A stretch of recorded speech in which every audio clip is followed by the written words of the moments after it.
tardes, ya está la conferencia de clausura. Como es de clausura, no va a ser una conferencia al uso, va a ser algo más corta.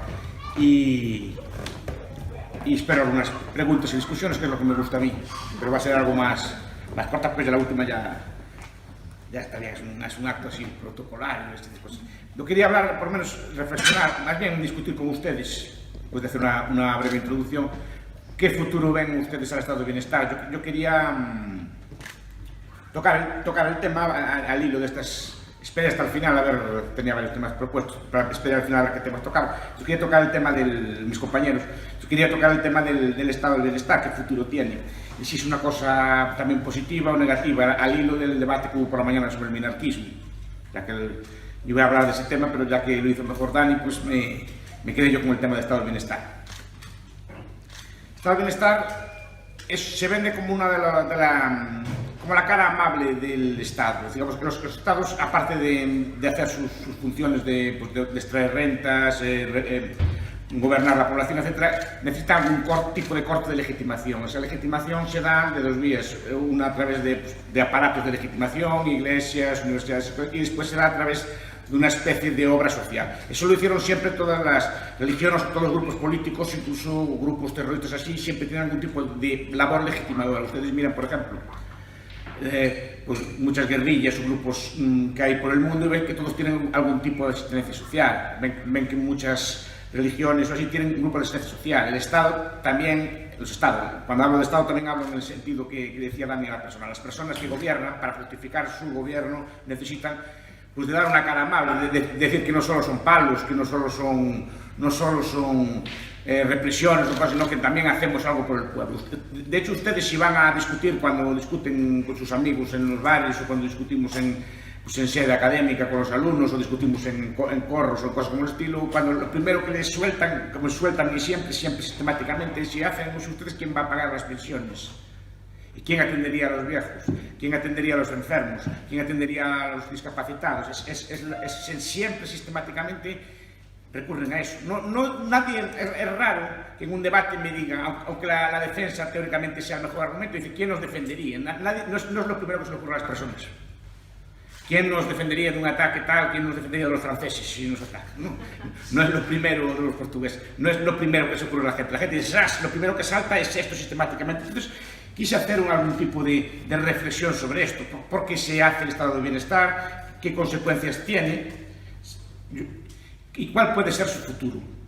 Mi visión de estado de bienestar es la de una de esas cosas que hace el Estado, que siempre tienen como una imagen bonita y siempre acostumbran a ser las peores, porque son las que, digamos, más daño potencialmente pueden hacer a los habitantes de la sociedad, aunque parezca aparentemente lo contrario. O sea, la cara bonita del Estado son las pensiones, pues es la educación y es la sanidad. Históricamente es así, pero algunas de ellas, en especial las pensiones y la educación, bajo esa cara bonita, creo que esconden un daño potencial enorme a la sociedad, a la sanidad, de otra forma. ¿Quién crea los estados de bienestar? Los estados de bienestar los crea básicamente algún país nórdico, Suecia, la socialdemocracia sueca. La gente piensa e identifica también, por la falacia que citaba Dani por la mañana de post hoc ergo propter hoc, de que estado de bienestar lleva riqueza. Primero, que países más ricos y gracias al estado de bienestar que educan a su población no tienen cuidado. No. Riqueza lleva a estado de bienestar y después a una relativa decadencia. Es decir, normalmente para tener estado de bienestar hay que ser rico. Y Suecia en los años 30 era un país muy, muy rico. Era uno de los países más ricos del mundo, era un país que mantuvo unas políticas de libre mercado durante mucho tiempo, un país que no se metió en la Primera Guerra Mundial, de hecho era una especie de país refugio, no se metió tampoco en la Segunda Guerra Mundial, fue un país que no sufrió destrucción a gran escala, que tuvo durante mucho tiempo una moneda sana, pero también no eran populistas al uso, pero bueno, fue gobernada durante mucho tiempo por países, por partidos socialdemócratas. Yo recomiendo siempre un libro al respecto que se llama Los Nuevos Totalitarios, de Roland Huntford, que habla de la experiencia sueca, hasta los años 70, explicando más o menos esa dinámica. Entonces crea un conjunto de instituciones, algunas de ellas están inventadas, que constituyen el estado de bienestar. Después, en la Primera Guerra Mundial, Churchill crea el estado de bienestar británico, llamado informe Beveridge, porque Churchill también pasa por ser así una de las grandes lumbreras neoliberales, ¿no? no sé si sería un héroe de guerra o no. Beveridge era su ministro y le dio su aprobación el informe, que consistía básicamente en crear una sanidad nacional, que en Inglaterra antes no existía, y ir profundizando en sistemas de pensiones de reparto, después ulteriormente cambiaron, y en sistemas de educación también nacional comprensivos, instituciones de educación nacional. Entonces, crean un sistema de prestaciones sociales que al principio, como veíamos antes, hay esa fiesta, también esa fiesta socialista, que al principio, como hay fondos y recursos, se puede financiar, la gente lo recibe con alegría, las primeras pensiones y cosas disfrutan de unas ventajas comparativas enormes. ¿En qué sentido? Se crea un estado de bienestar. Son poblaciones, en su mayor parte, de jóvenes con relativamente mucha gente trabajando y con pocos ancianos en su población. Por lo tanto, pocos receptores de pensiones y pocos receptores de sanidad. Como saben ustedes, el coste sanitario básico lo lleva la gente mayor, como es normal. Cuanto más mayor es la población, más se gasta. Entonces, las esperanzas de vida eran relativamente bajas, había relativamente pocos ancianos y había mucha gente trabajando. Entonces, eran sistemas perfectamente sostenibles, eran sistemas perfectamente pensados para hacer sistemas, pues, de reparto, que la gente trabajando le paga los viejos. Los sistemas de pensiones, por ejemplo, fueron en su momento una mina. Cuando Bismarck los inventa en el siglo XIX, imaginen ustedes, varios decenas de millones de trabajadores a trabajar y a cotizar, y 50 o 60 mil pensionistas. Porque Bismarck puso la jubilación a los 70 años, cuando la esperanza de vida de Alemania era 45. Después la rebajó a 65.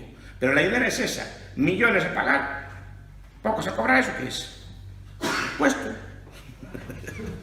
Porque, como saben ustedes, no se ahorra nada ni se guarda nada. Es un impuesto contra algún tipo de reclama futura o de reclamación futura de que vas a cobrar algo. Lo mismo pasaba con la sanidad. También mucha gente a pagar y también dice: si pagan ustedes estos impuestos, tendrán una sanidad en el futuro. También esperando que la esperanza de vida fuera la misma. Esto después demográficamente cambió y cambia tanto el sistema de pensiones como el sistema sanitario. Pero la idea es esta. Es un sistema de seguridad social que crea una serie de cosas. A todo el mundo le parece muy bien, le gusta mucho. Yo lo veo, repito, como estas cosas bonitas que después son muy dañinas. Es la apoteosis del Estado. Económicamente hace un daño bastante grande. Al principio, repito, no hace tanto, pero a medida que van cambiando las pirámides demográficas y cada vez hay más personas a recibir la prestación y cada vez menos a pagar, se hace cada vez más gravoso. Es decir, hay que subir los impuestos. Y en los impuestos incluye el sistema de pensiones. El sistema de pensiones no es nada distinto de un impuesto. Aquí en España, como en Estados Unidos, montaron un artificio contable diciendo que hay un sistema de seguridad aparte del resto. Y no hay ningún sistema de seguridad social aparte del resto. Todo va para el mismo saco y todo sale del mismo saco. No hay seguridad social aparte. En ese aspecto no va a quebrar la seguridad social. Quebrará cuando quiebre el conjunto del Estado, pero no quebrará separado del resto. Entonces, crean un sistema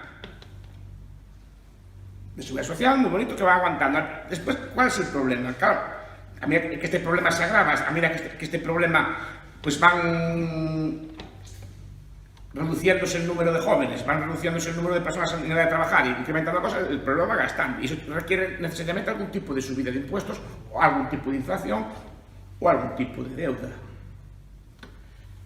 ¿Y eso cuál es la consecuencia en los países europeos que tienen este tipo de sistema? Una especie de lastre económico. O sea, la economía europea es una economía, a pesar de todo lo que cae encima, aún tiene cierta capacidad de capitalización y va creciendo, salvo excepciones, como algunos países como Irlanda o algunos otros que crecen bien. Los demás estoy pensando en Francia, estoy pensando en Italia, estoy pensando en España, estoy pensando casi incluso en Alemania. Se van viendo poco a poco lastrados por un conjunto enorme de gastos, siempre creciente en cosas por el estilo, mientras que la productividad del país va creciendo a un ritmo que, aunque crezca, cada vez es menor. Hay un autor que se llama Johnny Muhammad, que escribió un libro que se llama European Down, el decaer europeo, explicando cómo las tasas de crecimiento de Europa respecto a otras regiones del mundo cada vez van más lentas y como la economía europea, aunque creciendo lentamente, ahora llevamos casi una década de estancamiento. Creo que fue este año que se igualó el PIB de antes de la crisis.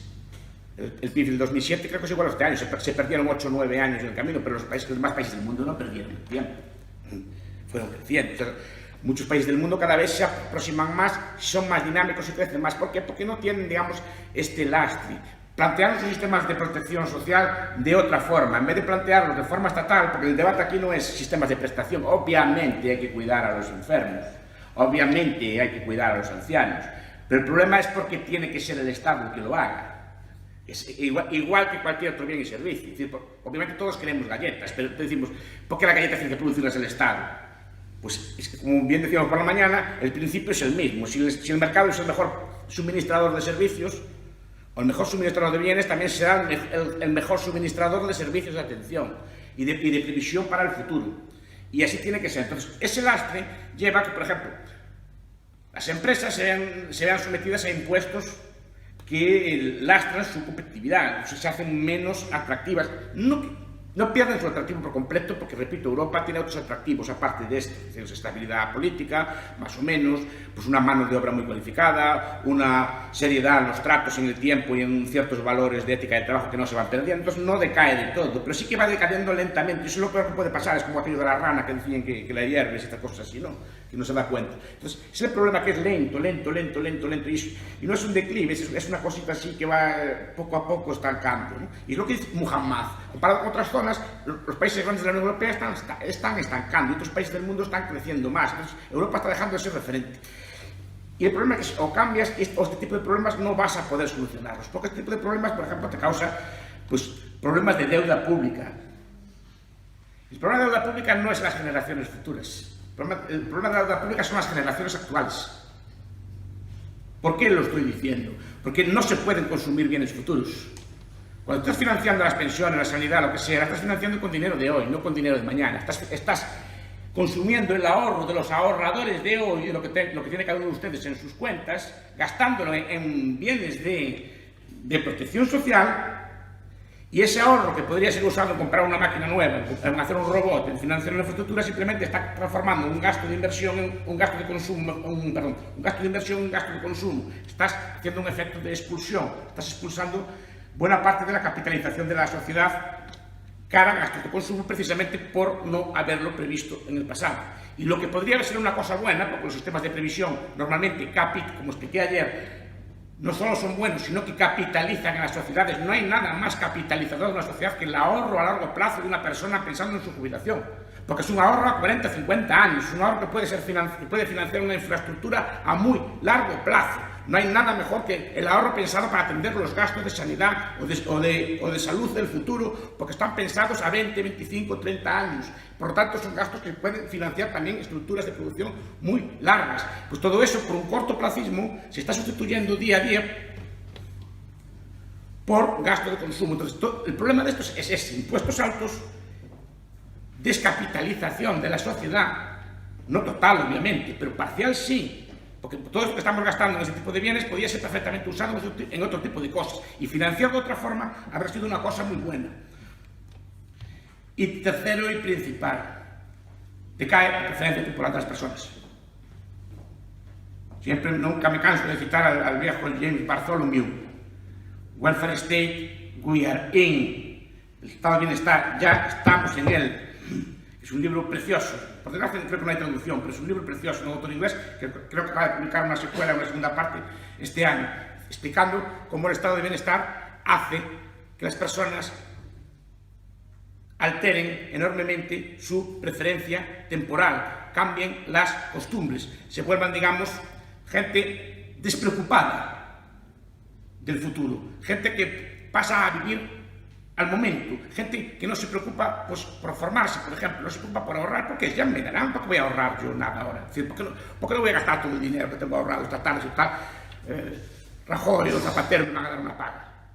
Pobre, cuando sea yo mayor, ¿por qué no voy a gastar yo? ¿Por qué voy a preocuparme por mi salud si el Estado me va a cuidar, hago lo que haga yo? Es decir, no tengo un tipo de preferencia temporal. Es un libro que a mí siempre me fascinó una imagen que tiene, que es que salen allí, el mismo barrio, en Inglaterra, años 50. Se ven a los chicos de los años 50 y 40 con corbata, niños de 12 años, con corbata, con su pelo corto, bien cuidados, como explicaba yo ayer, con sus libros de Guillermo allí leyendo, sentados allí tranquilamente, leyendo cosas por el estilo. Repito, era de los pueblos más civilizados de la tierra, dice Bartolomé. Pueblos absolutamente educados, pulcros, con una pulcritud absoluta en los deportes, en toda una caballerosidad, cosas por el estilo. Bien, saca la misma foto en 2010. Mismo barrio, mismos chicos de 12 años, unos sudaderos así, los chicos así, poniéndose así. La foto no la puede expresar lo que hago yo ahora, es el mismo barrio, es el mismo sitio, es decir, no cambió la ciudad, es una ciudad pequeña de Inglaterra que saca las fotos, Wilfare State, we are in, allí, ¿no? Y va explicando por qué este tipo de costumbres llevan a fracaso escolar, da igual que tengas que, si tienes que pagar la segunda matrícula, ¿qué más te da? Si no te cuesta dinero suspender, el Estado te da y te pone, aún por encima, normalmente, creo, y se puede discutir, te pone refuerzos positivos, te pone incentivos a incentivos. Si no tienes trabajo ya te darán una paga. Si llevas conductas, por ejemplo, el viejo debate sobre si subvencionar, que dijo Thatcher, si subvencionar o no pues los embarazos extramatrimoniales, ¿no? Es decir, claro, si te pagan por tener un hijo, ¿qué hacían muchas chicas, sobre todo de los estratos sociales, digamos, con una preferencia temporal más alta? Pues quedaban embarazadas para tener una paga y como con uno solo no llegaba. Tenían dos, porque así se indicaban las pagas y les daba para mantenerse sin trabajar. Eso a lo mejor en las clases medias no se pensaba, pero en las clases o en los sectores que están bordeando eso, que están bordeando, digamos, los estratos más deprimidos, que ven que de repente, con 16 años sin trabajar, te dan una paga a lo mejor de 1.000 euros equivalentes al año, pues bueno, mucha gente se dejaba llevar. Además, obviamente no se casaba, no establecía una relación estable porque se casaba perdía la paga. Estabas pagando precisamente por tener conductas moralmente, para mí, nada que decir. Ahora, económicamente, desastrosas. Desastrosas. ¿No? Porque incentivas eso, se puede discutir después. Ahora, moralmente, cada uno haga lo que quiera. No sé si es bueno o no subvencionar este tipo de conductas, que es otro debate que digo que, desde luego, económicamente no parece ser la mejor de las costumbres. Entonces, este tipo de lastres lastra las economías. Pero además tiene una serie de elementos políticos. Por ejemplo, crea rehenes del Estado. Ahora de repente tienes 8 o 10 millones de pensionistas, tienes de repente 10 millones de personas votando por status quo. Y si ahora decimos que de cambiar una sociedad, ya ni Ancapia, ni así, ni Freelance, ni la isla esta de Patty Friedman, que quiere hacer en medio del océano. Ya una cosita minarquista, así, ya ni del 5, del 20%, o sea, de hacer un Estado así antiguo. Tendría de repente 10 millones de personas en contra. 10 millones de pensionistas más varios millones de enfermos. ¿Quién va a cuidar de esto? Tienes gente que te protege el status quo y te protege el actual Estado. Y de forma democrática, de forma tal, te plantea un problema de legitimación enorme. Y un problema que te dificulta cualquier reforma. Si ahora sí, bueno, queremos hacer ya repito, nada de Ancapia, una cosa así, incluso las que proponen algún así, el PP a veces, reducir el Estado, estas cosas así, ¿no? Ya sin entrar en cosas de estas, aligerar la carga del Estado, ya solo lo hace imposible. Entonces te convierte en rehén, y te convierte en una gente en rehén y gente que está pidiendo cada vez más, porque se incrementan las personas, que te requiere cada vez más gastos, cada vez más impuestos, etc., y que te impide, digamos, reaccionar. Porque son problemas de una dimensión tal que te impiden reaccionar a un cambio, por ejemplo, a una crisis, te impiden reaccionar a una serie de cosas, un sistema de capitalización, etc., incluso problemas políticos de otro estilo, te impide reaccionar a ellos. Entonces, crea, digamos, una población y crea una mentalidad en las personas de dependencia, que también se apuntó por la mañana. Yo recuerdo cuando fue la invasión de Irak, que los iraquíes comían con unos cupones que les daba el gobierno, la comida era estatal. Y yo recuerdo en reportajes, entrevistas, que entrevistaban a la gente y lo primero que preguntaban es cómo iban a comer. Si el Estado nos daba comida, y decían, pues como aquí, vas a la tienda y compras. ¿No? Pero eso no lo entendían que el Estado tenía que darle la comida y los zapatos. Nosotros, como la comida y los zapatos compramos en la tienda, entendemos perfectamente que pueden ser comprados. Pero lo mismo nos pasa a nosotros con la educación, la sanidad y estas cosas. Es decir, cuando hablamos de cambiar, ¿quién nos va a dar la comida, la educación, la sanidad y otras cosas así? ¿Quién? No, no puede ser, ¿no? Porque estamos con la misma mentalidad. Entonces creas un grupo de rehenes que dificulta todo esto. Entonces digo, el estado de bienestar se transforma en una especie de lastre que te impide reaccionar, que te impide moverte, que te impide, por ejemplo, adaptarte a las nuevas realidades. Tienes que hacer algún tipo de reforma económica, cambiar un sector o cambiar políticas. Si tuvieras que bajar impuestos por cualquier motivo, porque hay una crisis o cosas por el estilo, te lo dificulta. Lo vimos en esta crisis. El gasto público se recortó algo, pero no se recortó casi nada. Porque no se puede recortar casi nada sin perder el apoyo de millones de personas. Entonces eso retrasa mucho todo esto. Pero además el estado de bienestar tiene otro desafío. Entonces, Hoppe decía hace poco que él vería el fin del estado de bienestar. Se vería el problema que si acaba, puede acabar de una forma mala, puede acabar de una forma catastrófica, no de una forma ordenada. Entonces es bueno que se discutan estas cosas, que podría perfectamente entrar en una crisis que llegue un día que no puedes pagar. Entonces, ¿cómo harías ese día? Sin guerras, sin catástrofes, lentamente, declinando, fíjese en las cuentas, ¿no? ¿Cuál es el futuro? ¿Cómo se puede hacer? ¿Cuáles son los debates del futuro? Pues me gustaría más que nada oír sus opiniones. Es decir, las pensiones, por ejemplo, repito, es un sistema de impuestos, tal como está pensado. No hay nada guardado, no hay hucha. Yo me enfado mucho cuando la gente habla de la hucha de la seguridad social, porque no hay hucha.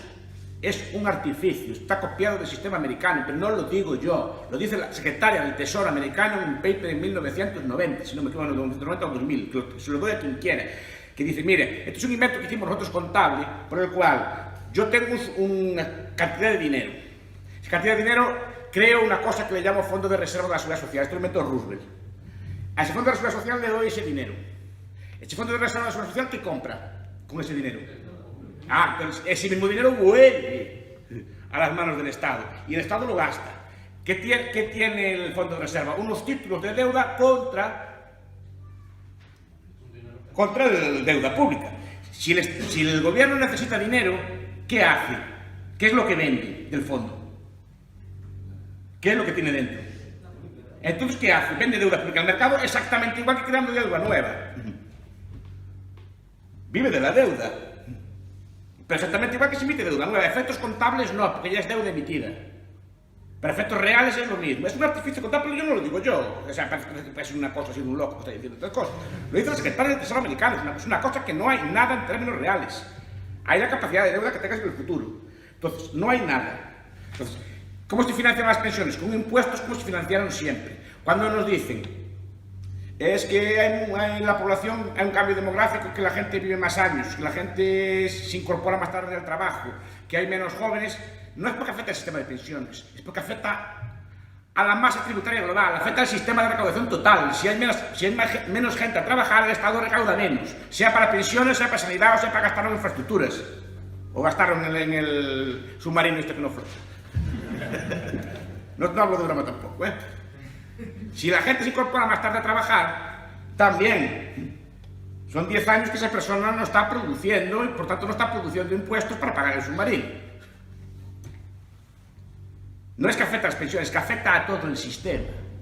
Y el problema que tiene todo el sistema es que llega un momento que la carga es insuperable, porque la población se puede marchar, las empresas pueden no invertir aquí y puede poco a poco deteriorarse el sistema económico, que es lo que veo yo que está pasando, sobre todo no después de la crisis, en los últimos años en Francia, Italia, España, incluso en muchos países de Alemania, que no están mal del todo, pero no crecen, están estancados. Entonces digo, ¿las pensiones cómo pueden ser? Pues habrá que discutir cuál puede ser el sistema de pensiones del futuro, sobre todo, importante, garantizando el derecho a las personas que cotizaron de acuerdo con eso, que después hay que discutir también eso, ¿no? Pues, yo creo que eso puede hacerse con desamortizaciones. Hay muchos sistemas, hay el esquema Feldstein, que es un sistema de cambio. Pero el sistema Feldstein, lo malo que tiene es que son sistemas que siempre requieren del uso del Estado. Es una forma de hacer más sostenible el sistema estatal, pero requiere que una generación se sacrifique para, digamos, sanear este sistema. Yo creo más bien en unas desamortizaciones, en el sentido de vender activos públicos, como se hizo en la transición chilena al sistema, de vender activos. El Estado tiene un montón de activos. Yo una vez lo dije, casi me crucifican en las redes estos tuiteros, esta gente así toda moderna, dije, privatizar playas. Hasta que lo hizo Siriza. Entonces ya no era tan mala idea de mí. Pero me crucificaron, me tuvieron un frito, llamándome de todo. Hasta que lo hizo Siriza. o vender activos, de tierras, pues todo tipo de cosas que tienen los estados. Por ejemplo, las playas no tienes por privatizarlas todas, privatizar una parte de ellas, como en países como Italia o así, lo tienen y no caen los anillos. Una parte de ellas las vendes a un gestor, sacas un dinero, con eso amortizas, o creas fondos para cosas, o tierras que tengas inutilizadas, o incluso palacios, o edificios, incluso obras de arte. Hay un señor que se llama Bruno Frey, tiene un libro que se llama Musas y Mercados, que nos habla de esto. Musas y Mercados nos dice que, por ejemplo, el Museo del Prado solo exhibe una porción de los cuadros que tiene. Pues tratarías de vender los cuadros que no exhibe, o los que no exhibe nunca, venderlos a galerías privadas, a coleccionistas. De esa forma, dos cosas: obtienes una buena renta, que sería bastante, no sé cuánto está computado, y además los cuadros podrán verse, cuando están escondidos. Ganan dos cosas. El público amante del arte podría ver los cuadros en una exposición privada o pagando una entrada, podría verlos, ahora no los puede ver. Están escondidos y cuesta un montón en protegerlos. Que no puedes hacer, tienes palacios, tierras, tienes un montón de activos para vender. Puedes alquilar mucho de lo que tienes, etc. O rentarlo. Pero digo que sería una solución. La segunda es la cuestión toda de la educación. La educación es otro aspecto que tiene mucho que ver también con lo que dije ahora. Se vende como un gran logro del bienestar. Los pilares del bienestar son 4. Las pensiones, la sanidad, la educación y la vivienda. Los 4 pilares famosos que decían los teóricos de Beveridge del estado del bienestar. Entonces, la idea es esa. La educación también es otra cosa, que se nos vende como un estado de bienestar. Y básicamente yo creo que en buena medida es un aparato de legitimación del poder político, no es un sistema de educación. La educación es individual, no puede haber una educación colectiva. La educación es un bien subjetivo, no puede ser la misma para todos, no puede haber un aparato estatal de producción de seguridad, de producción de educación. Es un sistema garantizado básicamente para que todos los niños de España aprendan las mismas cosas acerca del Estado y construir un sistema de legitimación estatal. La educación se plantea una serie de problemas, que los planteó el profesor Nogales el otro día. Es decir, aquí tienes unas cosas que te van a entrar a hacer competencias, sí o no. Las universidades, mire, usted va a competir con todas las universidades del mundo de forma gratuita. Y se hablaba de Coursera, de la Academia Khan, de todo este tipo de instituciones que hay gratuitas, de Google Académico, por ejemplo. Tienen una cantidad de información enorme, toda la cantidad de vídeos que hay en YouTube, de todo tipo de tutoriales, de todo tipo de cosas. Oiga, usted eso es gratis. Además te lo certifican con una pequeña cosa, tiene que competir con eso. La educación básica también. Ahora sacó Tuli el libro El Bello Árbol, que lo acaba de ser traducido, me parece, y habla de estas cosas de las escuelas del tercer mundo, muy baratas, muy económicas, escuelas que no requieren La educar es una cosa muy barata. Cualquiera de ustedes puede enseñar a leer o escribir a un niño o una niña. Cualquiera de ustedes puede enseñarle las primeras letras, cualquiera de ustedes puede enseñarle después cada uno de lo que sepa hacer su especialidad. Es relativamente barato. Y más con Internet. ¿Cómo que no hay medios? Usted saca o sea, igual que para el Pokémon Go, para eso sí que hay medios. Pues sacan el trasto le dan aquí al Google que tiene ahí, empiezan a buscarle, lo leen. Y hay computadores baratos, muy baratos, ya conectados a Internet para bajar todo tipo de información. Que ahora pueden poner en cualquier casa la biblioteca del Congreso. Pero ¿dónde se vio eso?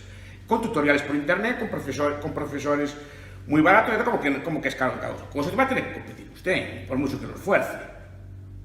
Las personas, ¿no? Es decir, se acabó todo eso de que tiene que haber otra cosa. Y gusto o no guste, porque basta que algunos países empiecen a hacer esto para que tengan rápidamente, tarde o temprano, que limitarlo. Porque este control de educación podía hacerse cuando los profesores eran escasos, los libros eran caros y cosas. Ahora eso se acabó. Entonces el sistema hay que cambiarlo. Entonces hay que empezar a pensar que el estado de bienestar es que también gasta en educación en alguna parte, tendrá que alterarse, cambiarse y alterar la estructura de costes. Tendrá que buscarse nuevas formas de escuelas más descentralizadas, más de educación, incluso en educación en casa o educación en comunidad, etcétera, que permitan una serie de accesos.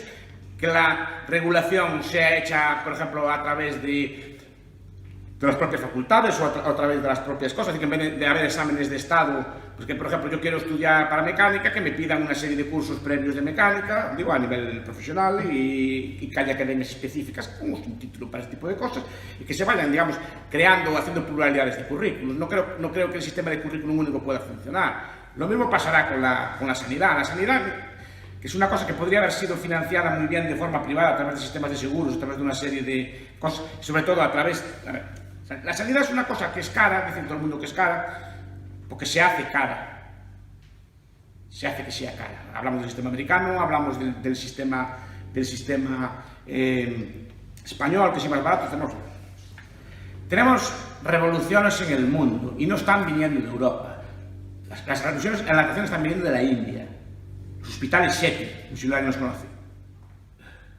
Todas las cadenas de hospitales SETI de la India, que son hospitales que atienden de forma privada por una décima parte, una parte ínfima del costo de una operación quirúrgica, por ejemplo, en Europa, se están extendiendo incluso, primero por toda la India, y después están extendiendo a zonas como la Isla Caimán para atraer al mercado americano, porque son hospitales muy baratos. Primero están gestionados de forma privada, a los médicos los descargan de burocracia, de papeleo, se dedican todo el día a operar y a trabajar, punto. Y la tasa de estancia de vida de curación es muy semejante a un hospital privado. El señor Sethi fue el médico de la Madre Teresa de Calcuta, fue un médico muy famoso. Y es muy famoso en la India, y es un cirujano cardíaco y operó muy bien. Busquen ahí SETI, con H intercalada, 2 T's y Y ahí les viene este tipo de cosas. Está ofertando en el estado de Kerala sanidad por 20 céntimos al día. Seguros sanitarios para grandes poblaciones, pero de forma barata, sin tanta burocracia. ¿Por qué hacemos cara a la sanidad? Yo veo que todos los años publicaron las listas de corte de la Universidad de Santiago. Debía haber como 800 solicitantes de medicina. Entraron 300. ¿Y por qué no pueden entrar 800? Un sistema de mercado que hay para de médicos. Empiezan a hacer facultades, unas de más calidad, otras de menos, pero compitan entre ellas. Se hace facultad, hay 800 médicos. Podemos traer médicos baratos, no sé, pues de otros países, pues, un médico bueno pues, de Chile, un médico bueno de Argentina, o un médico bueno ahí fantástico en Bulgaria, o donde sea, así donde haya el médico. ¿Podemos traerlo? No. O sea, la sanidad es cara porque es cara. Pues las patentes sanitarias, todo cómo está montado el sistema escolar. Por ejemplo, los funcionarios españoles tenían un privilegio, tenemos se considera un privilegio, que es que nuestra dotación per cápita a la sanidad, estoy hablando de memoria, a nosotros nos dotan 2 tercios por cada uno de ustedes per cápita en sanidad. Es decir, la aportación, lo que costamos cada uno de nosotros en aportación es 2 tercios de la de un ciudadano común. En cambio, se considera un privilegio que tengamos nosotros el privilegio de escoger el médico. Pues sí, la aportación, que a nosotros nos hace mucha más aportación. Y con una aportación de 2 tercios de la sanidad normal, el 90% de los funcionarios escoge sanidad privada. Y los sindicatos no lo consideran algo malo, ¿eh?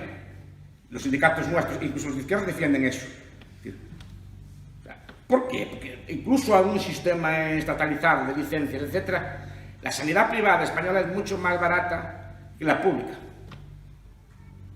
Tendrás que ir por ahí o extender, en vez de intentar reducir el sistema de sanidad pública, habrá que ir a sistemas de sanidad privada, y yo diría el sistema de sanidad totalmente privados, que serían aún mucho más baratos. Con las mejoras técnicas, cosas por el estilo, la sanidad se abarataría muchísimo. Miren una cosa, la principal problema del ser humano históricamente no fue ni la educación ni la sanidad. ¿Cuál fue? La comida y el vestido, porque es la primera necesidad humana. El ser humano es un ser bastante bien hecho. Quiere decir que normalmente aguanta hasta los 70 años sin mucha reparación. Aguanta bastante bien sin mucha reparación, está bastante bien hecho. Es decir, no requiere... Hombre, a veces alguna cosita, pero normalmente aguantan bastante bien. De hecho, buena parte de la gente no va al médico con frecuencia. Por desgracia, otras sí, pero normalmente la parte de la gente no va al médico muy puntualmente y por una cosa así, pero normalmente aguanta bastante bien. Entonces, el gasto sanitario es ese, es decir, no es un problema. Se pueden establecer muchos tipos de seguros, se pueden establecer muchos tipos de cuotas, se pueden establecer muchos tipos de financiación de un servicio de este estilo, de tal forma que sea tan barato como reparar un coche. ¿Por qué decía la comida? Porque la comida y el vestido fuera la principal preocupación de la gente. Y era lo que moría la gente y era la principal preocupación. Y era lo que gastaba la gente, por ejemplo, el 50 o el 60% de su renta. La gente gastaba el dinero básicamente hasta recientemente en comer. En comer. La revolución del mercado hizo que comer sea uno de nuestros principales... No, de ser el principal gasto a ser un gasto, yo creo, casi ruin. Ustedes calculan lo que gasten en comer, incluso lo que comen. Yo creo que incluso con lo que comen podrían gastar la mitad de lo que gastan y seguir comiendo bastante bien, bastante equilibrado. O mejor incluso, pero a nivel de precios gastan muy poco. No creo que ustedes, que el dinero que tienen en su bolsillo, la preocupación sea gastarlo en comida. Y si hubo esa revolución en la comida, si hubo esa revolución en el vestido, si hubo esa revolución en el transporte, si hubo esa revolución en la tecnología, ¿qué es lo que impidió que esa revolución se diera en el mundo de la sanidad? ¿Qué es lo que esa revolución está impidiendo que se den en el ámbito de la educación? ¿Qué es lo que impidió que el sistema de pensiones, que podría ser una maravilla, que contribuyese al desarrollo, se convirtiese en uno de los principales lastres de la economía? Esto lo quería yo discutir. Ahora voy a esperar sus preguntas.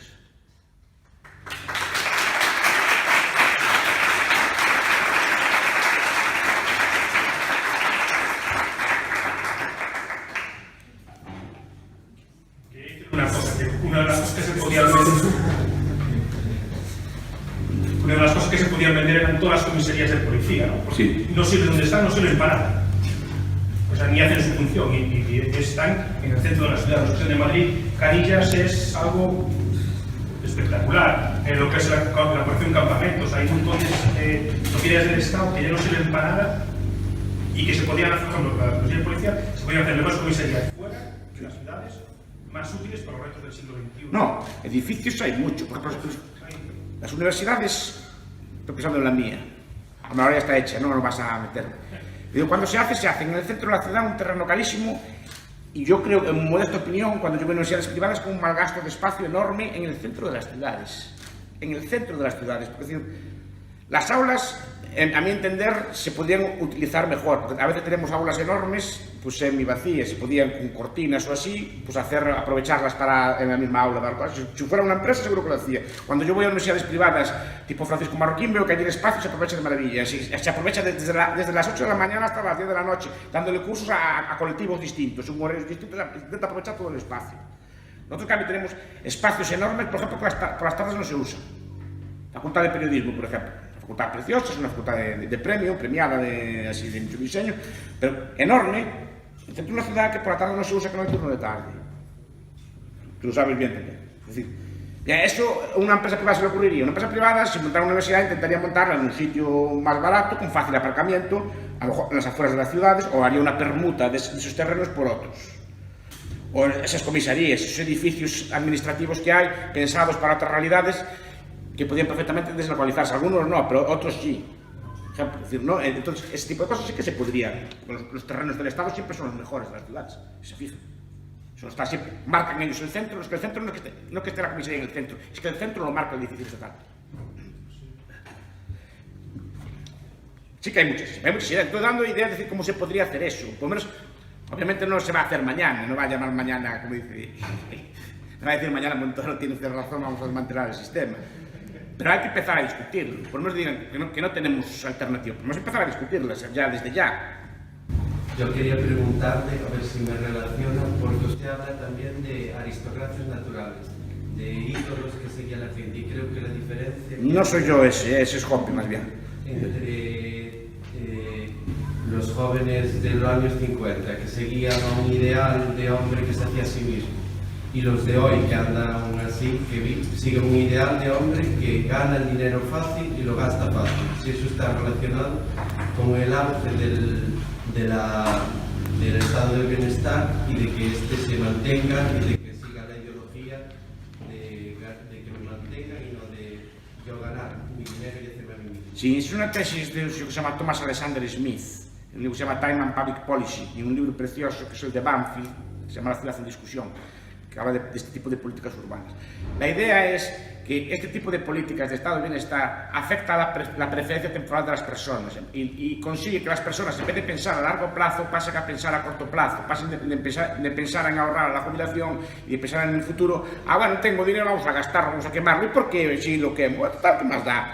Si estoy enfermo me van a curar. ¿Qué más da si quemo el dinero? Si tal me van a dar una paga igual, sea contributiva o no contributiva, porque le da de pena al final, me da una risa o una cosa así. No, que no me estoy burlando de este tipo de cosas.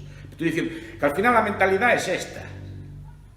Y este tipo de derechos afectan, sobre todo entender como derechos. Yo defiendo, repito, la asistencia a los pobres, la edición de asistencia normalmente de forma privada, que es mucho mejor, mucho más eficaz para atender este tipo de cosas, como muestra, por ejemplo, David Baton en The Voluntary City. No, pero digo, este tipo de políticas hacen que la gente piense a corto plazo. La idea de civilización, que la plantea, por ejemplo, Norbert Elias, que es un sociólogo, es la de que el proceso de civilización es lento y las sociedades se civilizan lentamente. Se civilizan por una especie de proceso de permeación social, en el sentido de que una serie de élites con una serie de gustos, preferencias o hábitos, digamos, de preferencia por la más alta, pensando en el futuro, establecen una serie de costumbres, y esas costumbres son imitadas después por la burguesía, después por las clases medias, después por las clases bajas, hasta que se difunden en el conjunto de la sociedad. Elías pone el ejemplo de comer con cuchillo y tenedor, que empieza como una cosa muy de lujo, que se ría la gente de ella entre los aristócratas franceses que comían con aquella cosa tan fina, después los burgueses lo imitan con tiempo. Las clases medias, las clases bajas, y todo el mundo, el conjunto de la población come con cuchillo y tenedor, porque fue un proceso de iniciación. Igual que la cortesía, la cortesía viene de corte, de las normas de la corte, el rey de Francia tenía, o sea, las manos, la galantería. La educación en el trato, que suaviza las formas. La gente eso le da muy poca importancia, pero suaviza las formas. Tratar con respeto a las personas, usted, hasta que no es presentado, cómo le va, dar la mano, no tomarse muchas confianzas, hasta que estos son formas de cortesía que hacen que nuestro trato entre nosotros sea civilizado, no nos peguemos, nos llevemos bien y nos vayamos civilizando, que es un proceso desde la corte hasta abajo. Inglaterra había conseguido eso, tener una sociedad más civilizada de la tierra en su momento. Y lo que dice en Bartholomew es que el estado de bienestar, con su cambio de costumbres, con su cambio de que tienes derechos, que te deben a ti todo, que tienes que exigir cosas, rompe esa ética del trabajo, rompe esa ética del tiempo. Y la gente, no es que degenerar es un concepto que no me gusta, porque no es un concepto también que no tiene una significación clara, pero digamos que va perdiendo esa ética del trabajo, va perdiendo esas cosas y las costumbres, digamos, se alteran. Y lo que era un pueblo muy educado es el pueblo de los hooligans que arrasó Europa en este campeonato. El pueblo, repito, que era el más educado, que aplaudía al rival. Y ahora es el pueblo que exporta, que no quiere decir que todos los ingleses sean así, obviamente, pero es un pueblo que de exportar civilización cultural, literaria, de formas exquisitas, aquellos rituales de tomar el té, estas cosas así, pasa a ser una civilización cuyo principal proceso de exportación cultural parece que está siendo los hooligans. Por lo menos lo que más atacan los medios. ¿Y eso qué se debe? A este tipo de costumbre. Esta es la tesis de Bartholomew. Te va explicando uno por uno en ese libro. Espera que no está traducido, es un libro precioso.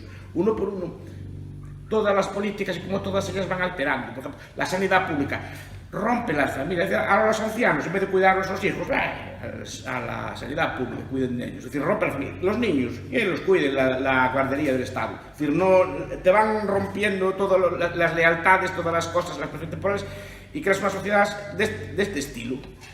Que tus padres son un estorbo, que tus hijos también, al final que tú vas a lo tuyo, que tú cambias así, pues de novio, así como un mono, y andas así de un lado para otro, y así, ¿no? Perdón por la metáfora, no es una forma de hablar. ¿Qué? Tú cambias así, saltas así de una rama para la otra, y así, una cosa así. Cambias de costumbre, es decir, sin preferencia temporal, lo cual, repito, no está mal.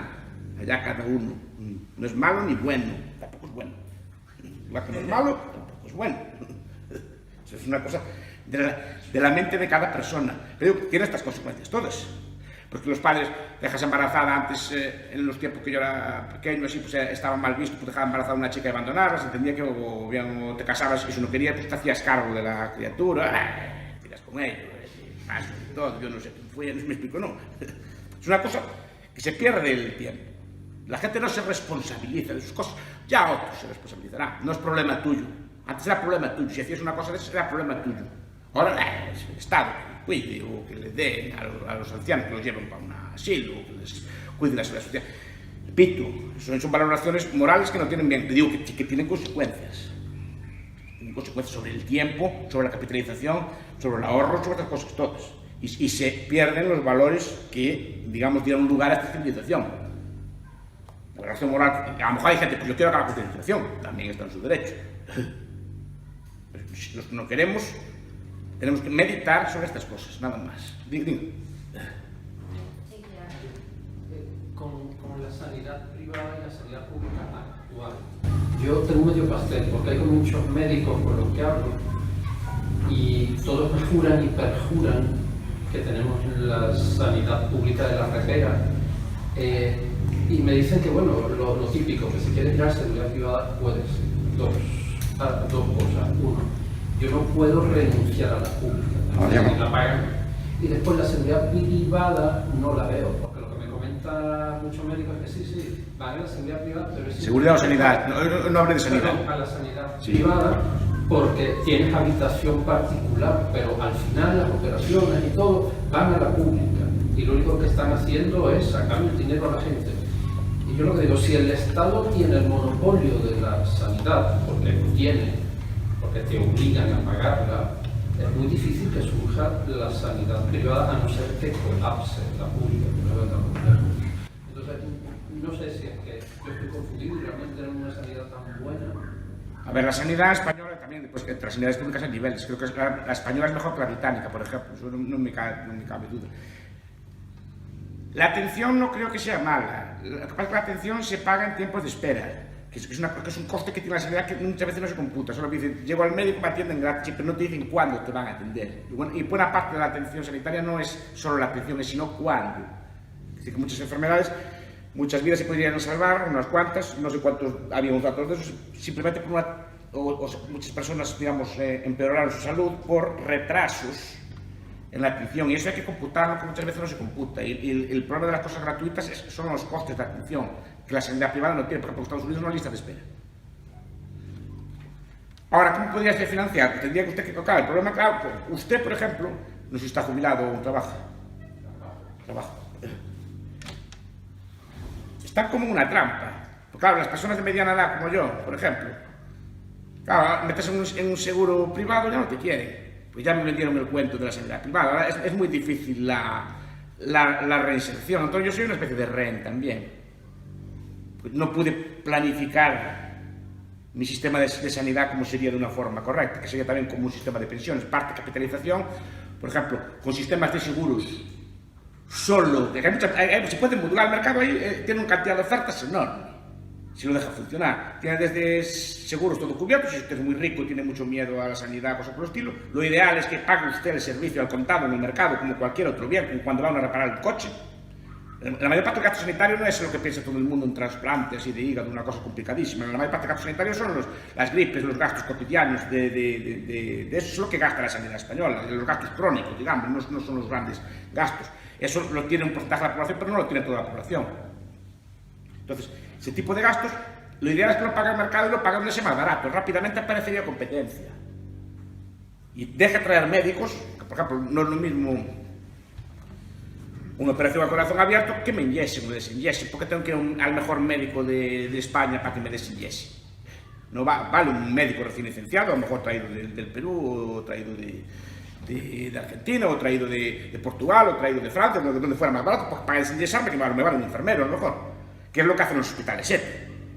Al médico solo le dan lo que solo el médico puede hacer. Al médico, a la mayor parte de las cosas las dejan hacer enfermeros, no andan con tanta titulitis ni cosas por el estilo. Simplemente optimizan el puesto de trabajo con la operación y quien sepa hacerlo lo hace y punto, sin tanto papel ni cosas por el estilo. Y eso abarata muchísimo la sanidad. Entonces, serían sistemas, por ejemplo, de seguros en los que usted solo aseguraría una enfermedad muy grave. O sea, digamos, pago un seguro solo si la enfermedad cuesta más de 50.000 euros. Esas enfermedades existen, pero son relativamente escasas, son relativamente fáciles de financiar, es como un seguro de vida. ¿Cuánto es la cuota de un seguro de vida?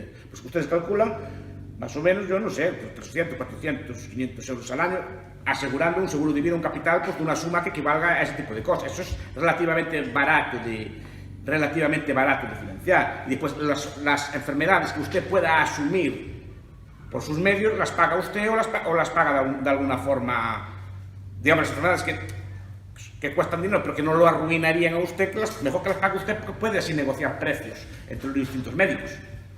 Y después hay seguros, pues, como por ejemplo, como hay muchos sitios, como los seguros de coche con franquicia, los 200 primeros euros los paga usted y los demás nosotros, y eso, claro, que está barata, porque también solo vas al médico, digamos, cuando tienes ese tipo de cosas. Pero sería un sistema mucho más barato. Yo creo que sería tan barata la revolución como en la revolución que hubo en los alimentos o la revolución que hubo en el vestido. ¿Qué pasa? Como estamos en un sistema estático, tan licenciado, tan controlado, no podemos imaginar cómo sería. Pero si en todos los demás sectores se dio esta evolución, ¿por qué nos iba a dar en la sanidad? Además, cuando hay cientos de personas capaces que quieren ser médicos, cientos de enfermeros, cientos de personas, ¿por qué no podría ser? Claro, a los médicos les gusta tener números clausos, ¿verdad? Y restringir la oferta. Le gusta que no vengan médicos de fuera a competir con los de aquí, ¿ya que sí? Eso hay que decirlo todo así. Pues había que discutir las patentes farmacéuticas, este tipo de cosas, que no es el debate hoy. Pero ¿por qué son tan caras las cosas? Las que son caras o las hacemos caras. Entonces la sanidad sería así. Sería como otro bien cualquiera, como la comida. Una cosa que usted bien aparta una pequeña suma para un seguro, un caso extremo, y las demás atenciones las paga usted. Eso sí, comparando el mercado, buscando reputaciones, precios. Seguramente había propaganda y ofertas para competir por todo esto. Claro, el sistema público lo distorsiona todo. Es que quizás planteé mal la cosa. De hecho, yo viví, antes de venirme aquí, seguridad privada. En la escuela de seguridad pública nunca funcionó. O sea, yo tenía un seguro privado. Sí. Conozco, y de hecho a mí me encantaría haber seguido así aquí. A lo que iba es que si el Estado tiene el monopolio de la sanidad, yo lo que no entiendo es cuando aquí se habla de sanidad privada. O sea, no sé qué es la sanidad privada aquí. O sea, un hospital, por ejemplo, Povisa en Vigo, que recibe a la gente que le envía el Sergas. Es un convenio. Yo no soy cliente de ese hospital, como no lo soy del médico que me atiende. El médico realmente lo que tiene es que atender a Sergas. Y no es solo clientes, es que hay una persona que decide y usted no puede optar. Es decir, hay incluso en algunos casos el gobierno no puede decidir si la atiende usted o no, si su enfermedad se cura o no, si se gasta dinero en usted o no. Al final, en algunos casos, hubo el debate de la hepatitis C, pero hay otras enfermedades, que hay un momento que decide el Estado si, por ejemplo, si le pone una cadera nueva o no, o si le hace el trasplante o no, lo decide, llegado a una edad, lo decide el Estado, por los costes que tenga o lo que sea. Sanidad privada, ¿qué se llama? La sanidad privada sería una sanidad de libre mercado total, simplemente competirían muchos niveles de médicos, como los taxis o como el sistema de cualquier otro tipo de cosas. Usted va a comer fuera y tiene desde bares, desde un bar cualquiera que le cuesta 2,50 € sentado allí en la barra un bocadillo, hasta tiene bares que le pueden cobrar 1.000 € por si toma unas langostas grandes, una botella de vino de esas que tienen 40 años de chato de no sé qué, una cosa así de este. No, es decir, tiene una amplia oferta y usted coge y modula, hasta comer en su casa. Que modula, y la sanidad sería lo mismo, según sus necesidades, escogería de la sanidad más barata, sin hospitalización o con lo que fuera así, hasta la sanidad más cara, que tiene un cuarto para usted solo con orquídeas y música de fondo. Claro, los grandes hospitales americanos son así, con apoyos allí emocionales para que tal, es una cosa que está en la oferta. Usted como sea usted que de aprensivo, los recursos que tenga, tendrá este tipo de cosas. Y no creo que hubiera menos mortalidad que hoy, cosas por los tipos. Además, el ejemplo que siempre pone es el pobre, este tipo de cosas que no podría tener esto. El pobre, por ejemplo, pues en realidad tampoco tendría para comer, y no creo que sea el problema del pobre principal, el de la comida. Creo que el problema principal del pobre español es la vivienda, no creo que sea la comida. La comida hay muchas instituciones que se la facilitan, porque es tan barata que hay muchas instituciones que se la facilitan. La sanidad sería algo semejante, habría la gente normal la pagaría y pues habría instituciones de todo tipo, privadas o de caridad o cosas por el estilo, que siempre de prestar la sanidad a los que verdaderamente no pueden pagar, ¿verdad? Así debía ser, y así era. Es que antes la gente moría mucho, claro, pero moría mucho también de falta de comida, moría mucho de gente hace 100 años y tal. Si hace 100 años era todo más malo. No era solo la sanidad, era todo más malo. Moría usted de una infección de tétanos, por ejemplo, no tenía usted cura, moría usted de falta de comida, moría usted de frío, moría usted de un montón de cosas. A día de hoy, con los medios que hay, si podemos mantener el sistema sanitario, con medios públicos también podríamos mantenerlo de forma privada. O sea, ¿dónde está el problema? Ya lo podemos mantener. ¿Qué impediría que hubiera instituciones de caridad que lo harían mucho mejor y mucho más barato? Y digo caridad, lo digo adrede, no, yo la retórica de los derechos yo no la compro, no la acepto. De los derechos que inventó esto que se llama Marshall, y que se llama Titmus, que inventaron la idea de que tenemos derechos sociales. Yo creo que no hay derechos sociales.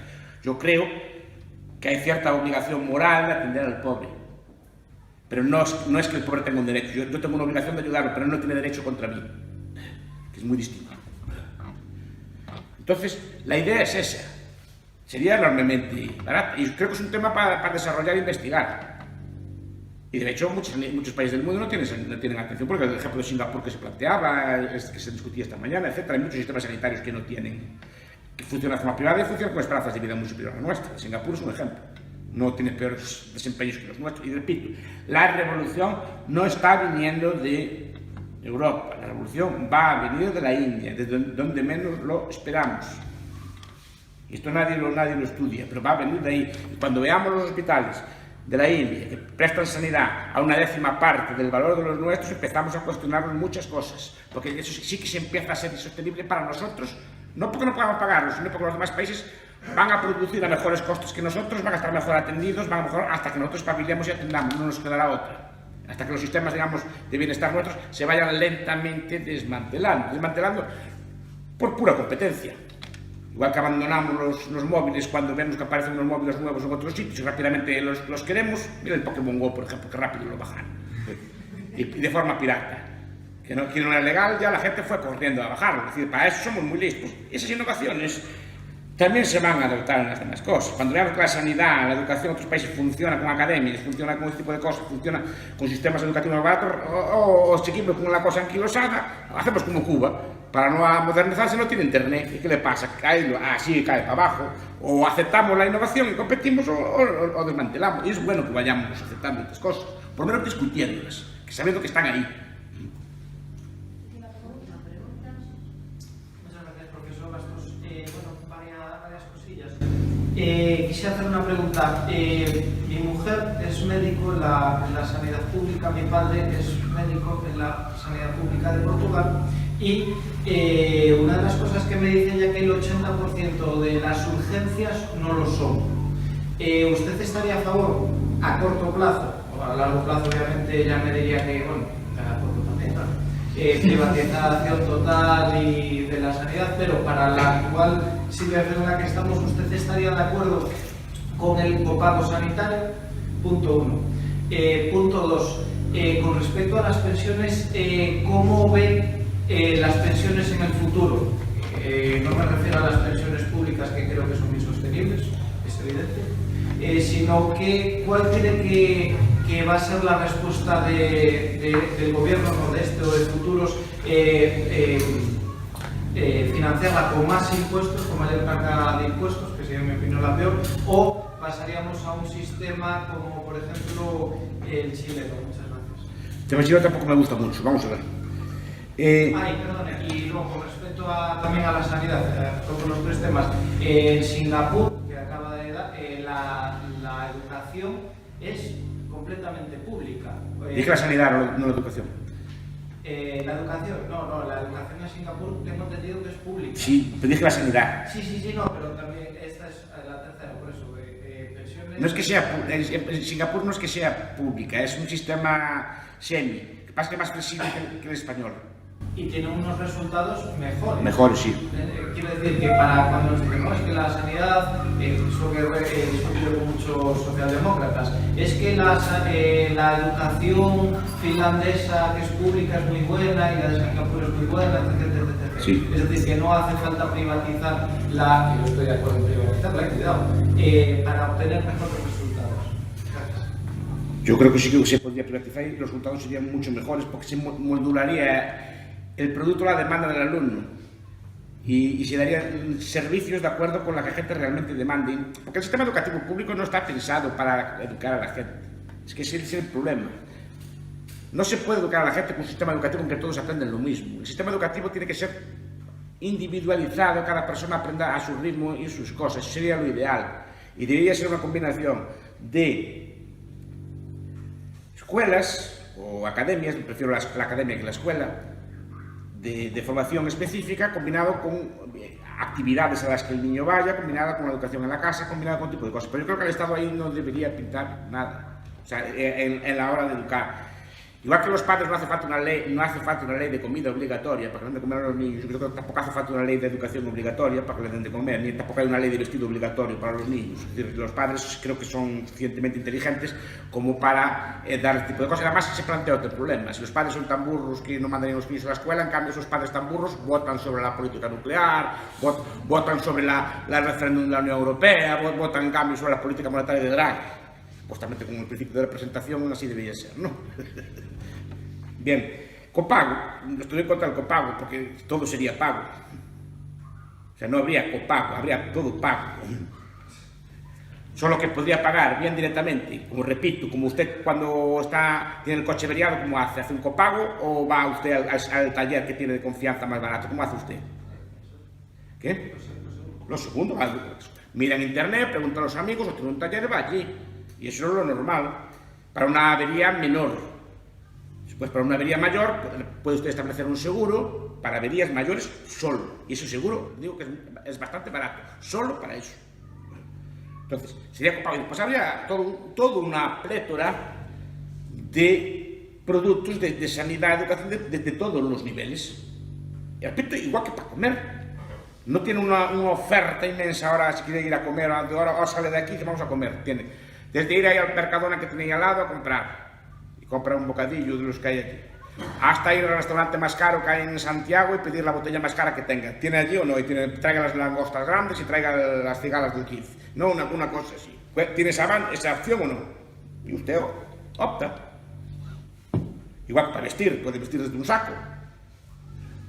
Hasta ir allí a las tiendas de lujo que hay también en Santiago, así cerca de aquí hay algunas cuantas, así, a comprar ropa de alta marca. No hay nada que impida. Bolsos de Miu Miu, de Gucci, de cosas así. Entonces, ¿cuál es mi impresión? Esa. En cuanto a las pensiones, ¿cuál va a ser el futuro? El futuro previsible será el sistema sueco o el sistema inglés. Estados dando de los impuestos directamente una pensión mínima y el resto cubierto con prestaciones de corte privado. Sistemas de capitalización que hay. Lo que pasa es que hay una generación que va a sufrir en el medio. Ese es el problema. Pero espero que lo sepan. Yo no les digo nada. Yo no trabajo en compañías de seguros ni trabajo en nada así por el estilo. Yo digo que lo bueno que lo sepan. Y con respecto a las cotizaciones a la seguridad social, es decir, me están robando, estoy cotizando una pensión que no me va a pagar. Es que vamos.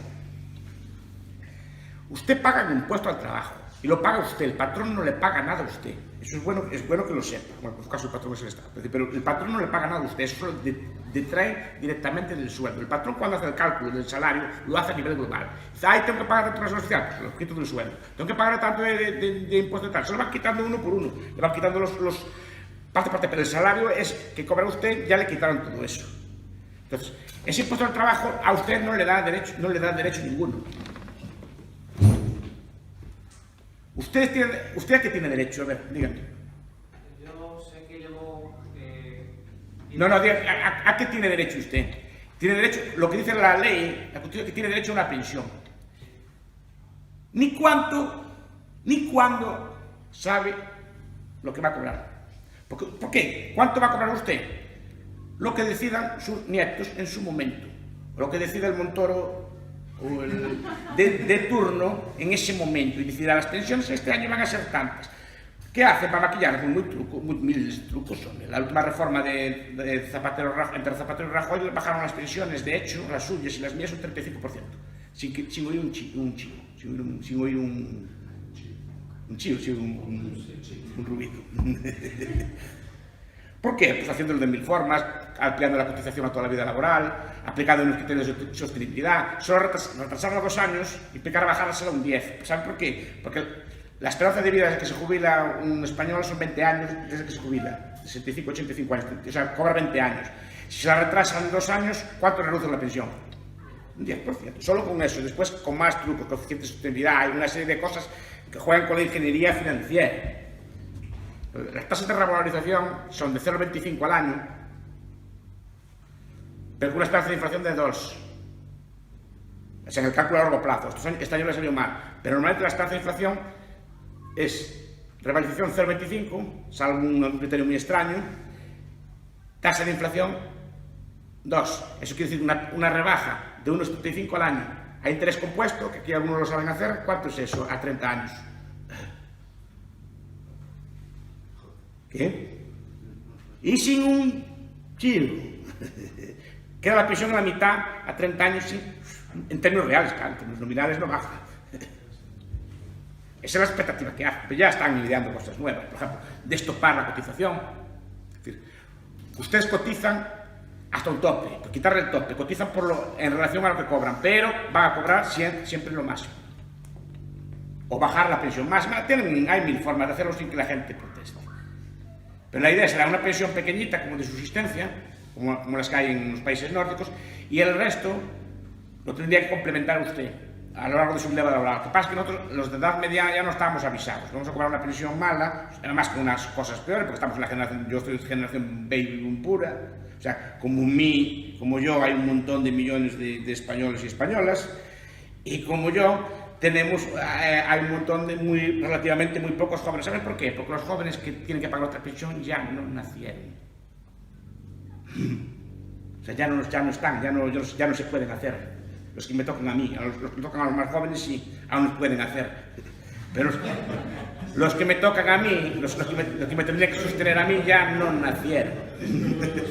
¿Qué? Entonces no sé dónde van a sacar.